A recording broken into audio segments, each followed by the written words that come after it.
संगीत महोत्सव।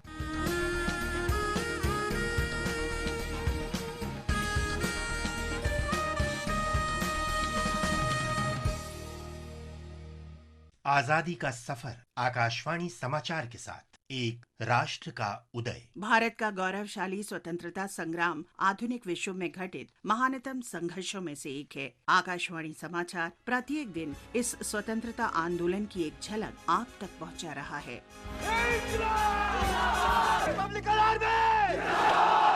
18 अप्रैल 1930 को मास्टर दास सूर्यसेन के नेतृत्व में क्रांतिकारियों ने चटगांव शस्त्रागार पर धावा बोला था। आर्मरी को गार्ड करने के लिए सिर्फ मुट्ठी भर सिपाही मौजूद थे। गोरों को लगता था कि कोई हिंदुस्तानी उनकी हुकूमत के 1 मील दूर तक भी नहीं फटक सकता।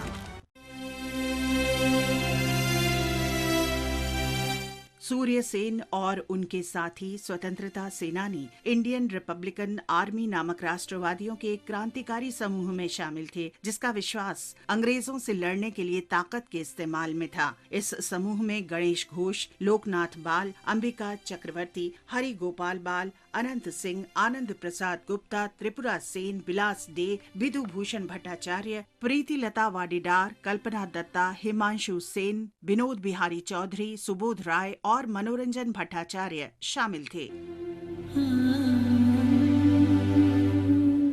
दामपारा में पुलिस लाइन के शस्त्रागार पर गणेश घोष के नेतृत्व में क्रांतिकारियों ने हमला किया, जबकि लोकनाथ बाल के नेतृत्व में क्रांतिकारियों के दूसरे समूह ने ऑक्सिलरी फोर्सेस के शस्त्रागार पर धावा बोल दिया। हमें एक भी गोली चलाने की जरूरत नहीं पड़ी। AFI आर्मरी से मशीन गन्स लाने की जिम्मेदारी लोकनाथ और निर्मल दा की थी। क्रांतिकारियों का समूह टेलीफोन और टेलीग्राफ के तार काटने और रेलगाड़ियों की आवाजाही बाधित करने में सफल रहा, लेकिन हथियारों तक उनकी पहुंच नहीं हो सकी। सब कमरों में देख लिया, कहीं कुछ भी नहीं है। यही होनी चाहिए थी। 2 दिन मुकाबला नहीं कर पाए। शहर में घुसना तो बहुत दूर की बात है।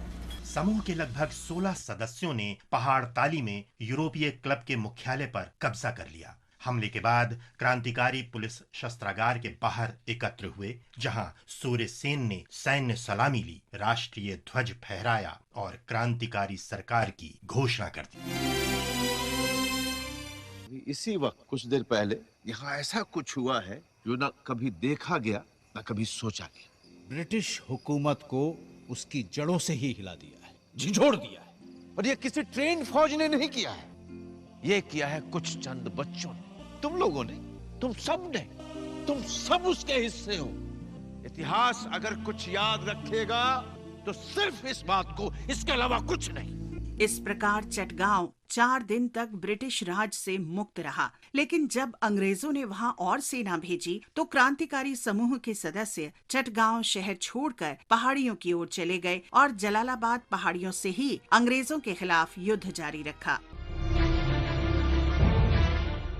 आज हम स्वतंत्रता सेनानी तात्या टोपे का भी स्मरण कर रहे हैं। 18 अप्रैल 1859 को ब्रिटिश शासन ने उन्हें फांसी पर चढ़ा दिया था। 1857 की आजादी की पहली लड़ाई के सर्वाधिक उल्लेखनीय जनरल में से एक तात्या टोपे को औपचारिक सैन्य प्रशिक्षण नहीं मिला था, लेकिन स्वाधीनता संग्राम के सर्वाधिक प्रभावशाली जनरल के रूप में सबने उनका लोहा माना। तात्या का जन्म 1814 में महाराष्ट्र में पुणे में हुआ था। उनके पिता पांडुरंग राव टोपे कानपुर में बिठूर में स्थानांतरित हो गए, जहां तात्या नाना साहब के नजदीकी मित्र बन गए।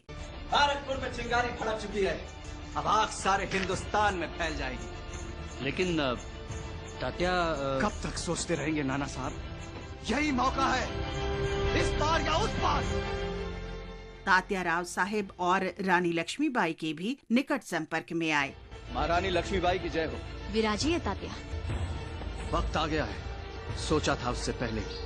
हाँ, इसी पल का तो 100 साल से इंतजार था। मई 1857 में तात्या ने कानपुर में तैनात ईस्ट इंडिया कंपनी की भारतीय टुकड़ी पर विजय हासिल की और स्वाधीनता संग्राम के सक्रिय कार्यकर्ताओं के कमांडर इन चीफ बन गए।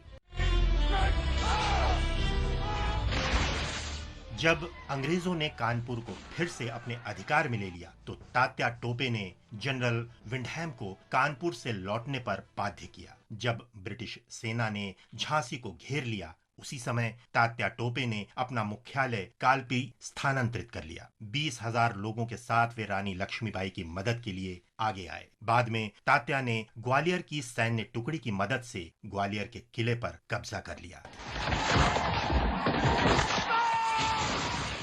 तात्या गुरिल्ला युद्ध प्रणाली में कुशल थे। इसी कौशल के बल पर राजस्थान, मालवा, बुंदेलखंड और खानदेश में 10 महीनों तक अंग्रेजों की पकड़ में आने से बचते रहे। ब्रिटिश सेना ने जंगलों और पहाड़ियों में लगभग 2,800 मील तक लगातार उनका पीछा किया, लेकिन वे पकड़े नहीं जा सके और आखिरकार 8 अप्रैल 1859 को उनके विश्वसनीय मित्र मान सिंह ने उन्हें धोखा दिया और वे पकड़ लिए गए। तात्या को दोषी ठहराया गया और 18 अप्रैल 1859 को शिवपुरी में उन्हें फांसी दे दी गई। बलिदान के बाद भी तात्या आख्यानों और लोक गीतों में जीवित हैं। महान शहीद तात्या टोपे को हमारा नमन। और अब आकाशवाणी समाचार के साथ आजादी का सफर की ये कड़ी यहीं संपन्न होती है। कल फिर मिलेंगे अगली कड़ी के साथ।